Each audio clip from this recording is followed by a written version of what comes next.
లోక కళ్యాణం కోసం శ్రీశైలం దేవస్థానం ఆలయ ప్రాంగణంలోని నందీశ్వర స్వామికి విశేష అర్చన నిర్వహించారు.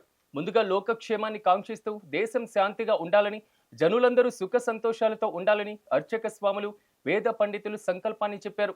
అనంతరం కార్యక్రమం నిర్విఘ్నంగా జరిగేందుకు మహాగణపతి పూజన చేశారు.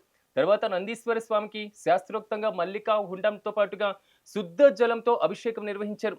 తర్వాత నందీశ్వర స్వామికి అన్నాభిషేకం, వృషభ సూక్తం మొదలైనటువంటి వేద మంత్రాలతో శాస్త్రోక్తంగా ఈ విశేష అభిషేకాన్ని చేశారు.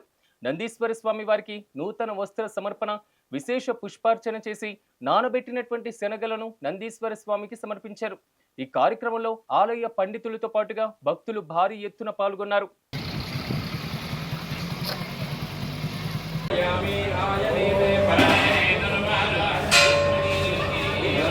पुंडरीकानि समस्रस्य ग्रहाय मे